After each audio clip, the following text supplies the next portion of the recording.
반갑습니다. 여러분의 진짜 주식경제 선생님, 방송공자 장쌤입니다. 제 책이 나왔죠. 지금 서점에서 잘 팔리고 있고, 오프라인 서점에서 가보니까 이제 다 나왔더라고요. 그러니까, 관심 있으신 분들은 꼭 보셨으면 좋겠고, 책 안 사주셔도 좋으니까, 진짜로 205페이지에서 211페이지까지 내용은 서점에서 보신다, 도서관에서 보신다, 그러면 꼭 한번 보세요. 왜냐면, 거기에 이제 시장의 전반적인 내용을 파악할 수 있는 핵심이 있기 때문에, 그 내용은 꼭 진짜 한번 보고 가셨으면 좋겠습니다. 오늘 얘기 드릴 건 블록딜 사전 공시 제도입니다. 최근에 보면 이제 블록딜에 대한 얘기들이 굉장히 많이 나오고 있는데 뉴스들이 많이 나올 거예요. 이게 왜 나오고 있는지 그리고 앞으로 변하는 게 어떻게 되는지를 좀 얘기 드리려고 합니다. 근데 오늘 왜 얘기했냐? 이게 7월 24일에 시행이 돼요. 그러면 이 법이 왜 시행되고 이게 법이 시행된 이후에 우리가 어떻게 변화하게 되고 그다음에 우리가 어떻게 투자해야 될지를 설명드리려고 합니다. 근데 우선적으로 이제 블록딜이라는 게 뭔지를 알아야 되겠죠. 주요 주주들, 그러니까 주주들이 지분을 많이 보유하고 있는 투자자들이 있을 거잖아요. 그러면 이 투자자들이 지분을 장내에서 매도하는 게 쉽겠어요, 어렵겠어요? 어렵겠죠. 그러니까 이 지분을 통째로 이 한 번에 따르는 카운터파티이자 상대방에게 매각하는 겁니다. 그러니까 이 큰 물량을 상대방에게 이제 거래 시간과 그다음에 가격을 약속을 한 다음에 시간의 거래, 뭐 장전이라든가 장후에 이 시간 내에서 거래하는 것들을 블록딜이라고 얘기를 해요. 근데 이 블록딜이 문제가 되는 이유는 가장 크게 뭐냐? 오버행이 된다는 거예요. 이게 당장은 뭐 기관이나 외국인, 보통은 이제 기관 외국인 대상으로 넘기거든요. 근데 이렇게 외국인 대상으로 넘기는데 문제가 뭐냐면 물량이 많잖아요. 이들이 물량을 가지고 내가 장기 투자하겠어 라고 하는 경우도 물론 있겠지만 대부분의 경우는 어떻게 하냐? 이것들을 장기의 시장에 매도해버려요. 그러니까 대표적으로 보면 여기 최근에 이제 금호타이어가 블록딜 매매가 있었는데요.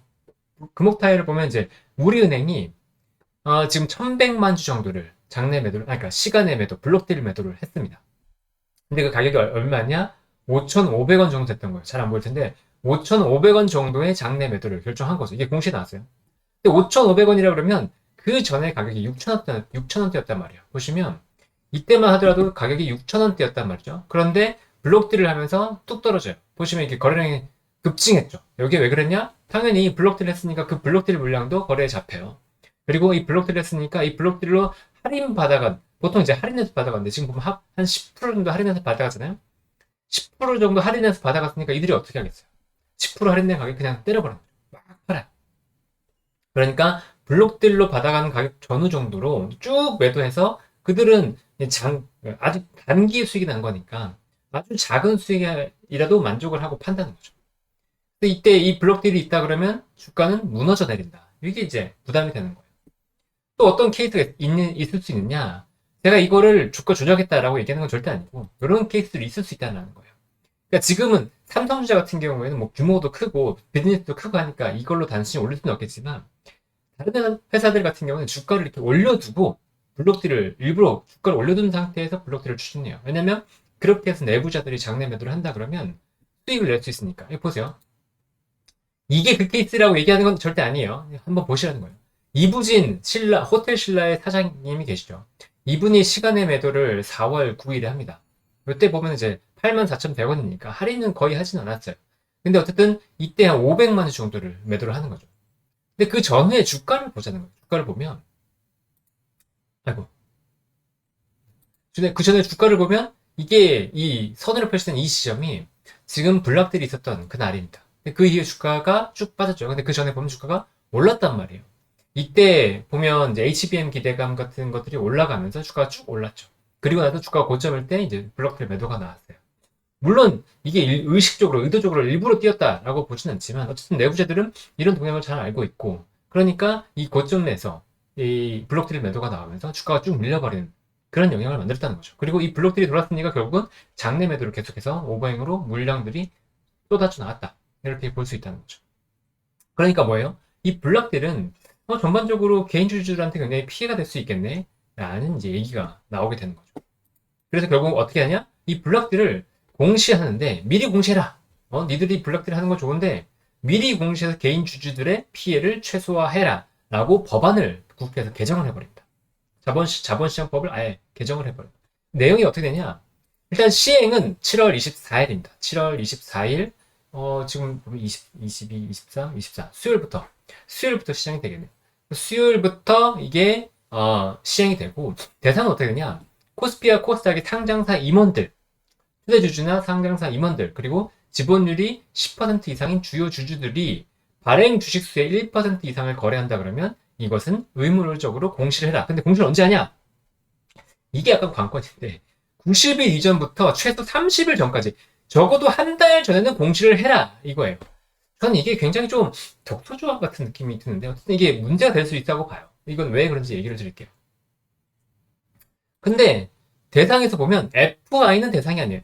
그러니까 FI는 뭐냐면 Financial Investor라고 해서 이 사람들이 그냥 난 재무적으로 투자한 거야. 이 회사에 경영은 관심 없고 그냥 자금을 좀 지원해 준 것뿐이야. 이런 이제 투자자들이 있다는 거죠. 대표적으로 연기금, 펀드, 은행, 보험사, 여전사, 금융투자업체, 벤처캐피탈도 포함돼요.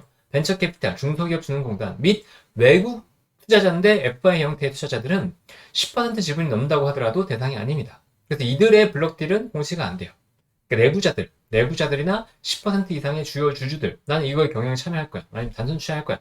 이렇게 선언한 그런 주요 주주들 대상으로 해서 이게 의무화된 공시다라고 보면 됩니다.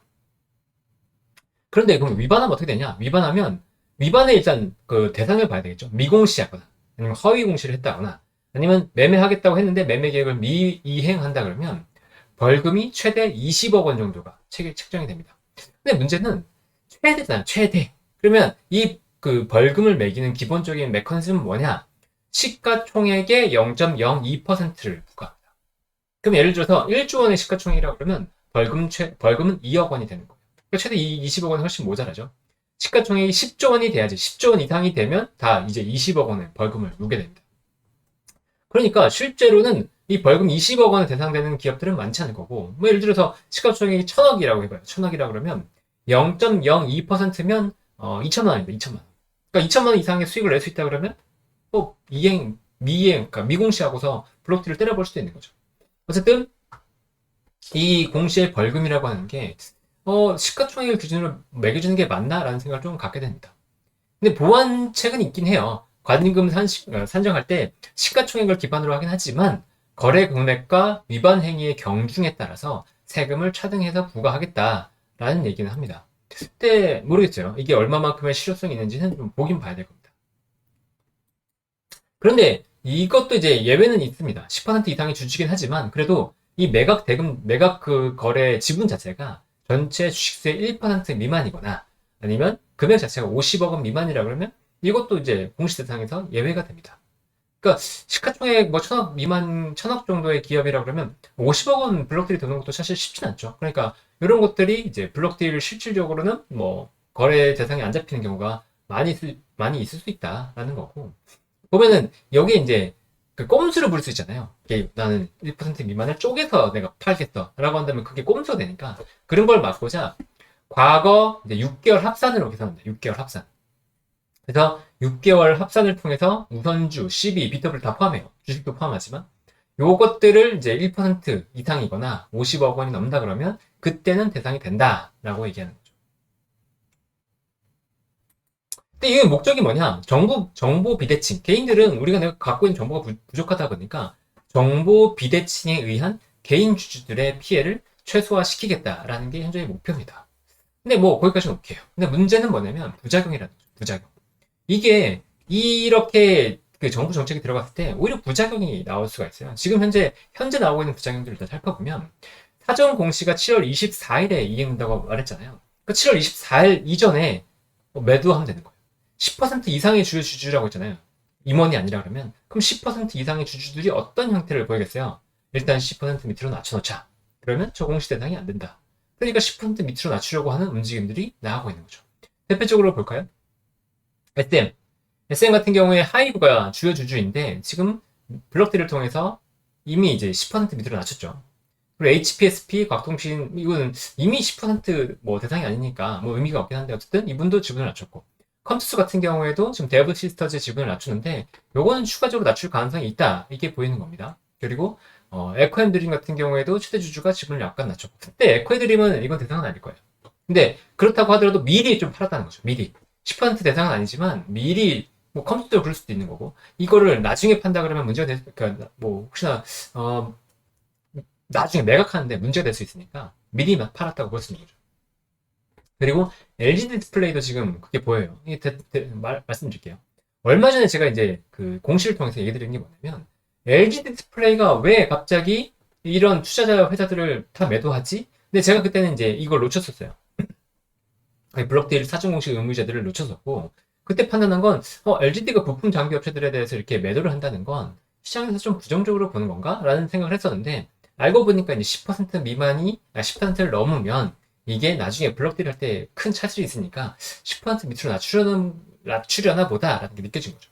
그래서 그 당시 이제 얼마 전에 보면 7월 5일에 우리 ENL, 야스, 그 다음에 하나 더 있었어요. 아바텍. 요 세 개가 LG 디스플레이가 이제 공식적으로 이제 시간에 매도가 나는데, 장내 매도죠. 장내 매도가 나는데, 그 이유는 뭐였을까라고 본다 그러면, 아까 말씀드렸던 것처럼, 이 블록딜에 대한 사전 공식 의무제도를 피하기 위한 게 맞는 것 같다라는 거죠. 일단 보면, 야스가 진짜 15.32%에서 그 당시 13.13%로 낮아졌습니다. 근데 이게 끝이 아니에요. 보시면, 그 이후에, 여기 살짝 잘렸네. 네, 여기 보시면, 기타 법인 매도가 나오죠. 기타 법인. 기타 법인이 누구겠어요? 기타 법인이 지금 LGD라는 거죠. LGD가 기타 법인 통해서 매도를 계속하고 있다. 그러니까 지분을 낮추고 있다는 거예요. 그러면 10% 밑으로 내려갈 가능성이 굉장히 높다는 거죠. 근데 LGD만은, 지금 이제, 여기만 해당되냐? 아바텍도 그랬다는 거예요. 아바텍도 지금 보면 12.81%에서 11.23%까지 일단 낮아졌죠. 7월 5일에 매도를 통해서. 근데 추가적으로 또 매도한다는 거예요. 보시면, 여기 기타 법인이 이달 34억 원을 순매도했고, 지금 최근에 금요일에 31억 원을 또 순매도했습니다. 그러니까 이러니까 10% 밑으로 내려갔겠죠. 자, 보시면 아바텍 같은 경우는 아바텍 했죠. 아바텍 했고, 여기 보시면 이제 우리 ENR 같은 경우는 이미 10% 밑으로 내려오긴 했습니다. 그런데 보면 금요일에 또 같이, 여기 보시면 금요일에 또 10억 원 정도를 순매도를 했어요. 그러니까 똑같이 매도를 하고 있다는 거죠. 요게 이제 LG 딜 같은 경우도 이 블록 딜을 통한 나중에 공시 의무 대상에서 벗어나서 좀 자유롭고 싶다라는 게 보인다는 거예요. 1차적으로 이게 문제는 뭐였냐면, 1차적인 부작용은 이 공시가 이행되기 전에 기업들이 서둘러서 지금 매도하는 모습이 보였다라는 게 1차적인 부작용이고, 그 다음에 두 번째 이제 제가 우려되는 그 부작용 같은 게 뭐냐면, 블록딜 전체가 이제 위축이 될 수 있어요. 잘 생각해보세요. 90일에서 30일 전, 뭐 최소 30일 전이잖아요. 그럼 30일 전에 블록딜을 한다 그러면 기존에 블록딜을 받아갔던 대상들은 내가 이걸 받아간다고 하더라도 시장에서 할인해서 그냥 매도해서 팔면 내가 충분히 수익을 낼 수 있어 라고 해서 사갔던 거잖아요. 그러면 이 블록딜 대상을 뭐 가격을 정해서 한다 그러면 30일 뒤에 이 가격이 내가 수익을 낼 수 있느냐를 봐야 돼요. 그렇죠? 그러면 아무리 지금 할인한다고 하더라도 주가가 미리 다 빠져버리면, 그걸 반영해서 다 빠져버리면 이 사람은 크게 손해를 보잖아요. 블록딜을 받아가는 사람은. 그러니까 이 블록딜 자체가 위축될 가능성이 굉장히 크다라는 거고, 그렇다 그러면 블록딜이 위축이 됐을 때 어떻게 보면 이제 장대매도가 계속해서 나올 수 있다는 거거든요. 이제 주주들이. 그랬을 때는 오히려 주가들이 더 길게 더 눌릴 수 있다. 이게 좀 문제가 될 수 있다는 거죠. 그리고 방금도 말씀드렸지만 블록딜 마무리 시기가 중요하다는 거예요. 블록딜 마무리 되고 나서 이제 이게 30일이나 뭐 최대 90일 후에 거래가 되잖아요. 그러면 이 기간 동안 주가가 계속 눌려요. 그럴 거 아니에요. 내가 이 사람이 얼마에 사갔는데 이 사람이 매도할 게 뻔하게 보인단 말이죠. 그러면 그 가격보다 위가 되겠어요? 아래가 되겠어요? 아래가 될 가능성이 굉장히 크다라는 거죠. 그러니까 주가는 질질질질 세면서 눌린다. 근데 저희가 모르는 상태에서 블록딜이 바로 들어갔다 그러면 아까 보셨듯이 하루 만에 거의 끝나는 경우가 많다는 거예요. 거래가 터지면서 하루나 아니면 적어도 뭐 일주일 내에 그 거래가 소화가 되면서 어쨌든 그 블록딜 소화가 나면 주가가 반등할 수 있는데, 지금 보면 적어도 30일에서 90일 정도까지는 우리가 주가가 계속 눌려야 되는 상황이 된다는 거죠. 그러니까 오히려 주주들 입장에서는, 개인 주주들, 일반 투자자들 입장에서는 이 눌리는 주가가 더 부담이고 오히려 불편할 수 있다라는 거예요. 그러니까 반대로 생각하면 우리가 어떻게 이제 전략을 짜야 되냐. 이 블록들이 마무리되는 시기에 주가가 많이 눌려있다 그러면 그때가 오버행이 해소되는 걸 잘 지켜보고 그때 매매 전략을 살 수 있어요. 매수 전략을 살 수 있어요. 매수. 이게 올라갈 수 있다라는 거고, 또 여기 생각이 든 게 뭐냐면, 기업체 입장에서는 이 블록딜을 성공시켜야 될 요인이 생길 수 있잖아요. 그러면 이 블록딜이 있기 전에 매도 대상과 협의할 때 주가를 올릴 요인이 굉장히 크다는 거죠. 그러니까 주가가 앞으로 올라가야 될 요인이 크다는 건 기업이 뭐 IR을 한다거나 아니면 기업에 좋은 내용이 있다거나 이런 식으로 해서 오히려 좋을 때 블록딜을 미리 하는 경우들이 생길 수 있다. 그럴 때는 이제 오히려 긍정적으로 볼 수 있다. 왜냐면 블록딜을 성공시켜야 되니까. 성공시키려면 주가를 올려야 되니까. 그런 경우들이 생길 수 있지 않을까라고 생각이 됩니다. 그러니까 앞으로 이제 공시 제도가 바뀌고 난 다음에 블록딜이 발생하는 건 일반적으로는 주가를 올릴 가능성이 좀 있다라는 게 첫 번째고, 아까 두 번째는 이 블록딜이 마무리되는 시기에 이제 블록딜이 정말 일어난다 그러면 그때 디스카운트가 눌려있던 주가가 오히려 회수가 되면서 매수 타이밍을 잡을 수 있다 보니까 우리가 IPO 때 많이 하잖아요. IPO 때 이때 우리가 그 보호 예수 물량이 끝난다 그러면 그때 오히려 매수 타이밍을 잡죠. 그거랑 비슷하게 블록딜이 마무리되는 시기에 우리가 매수 타이밍을 잡을 수도 있기 때문에 이 공시들을 주목해 보면서 그때의 시기를 잘 조율해 보면 좋을 것 같습니다. 오늘 얘기는 여기까지고요. 우리는 분명 내일 더 행복해질 거라고 믿습니다. 그러면 다음에 또 뵙겠습니다. 여러분, 안녕!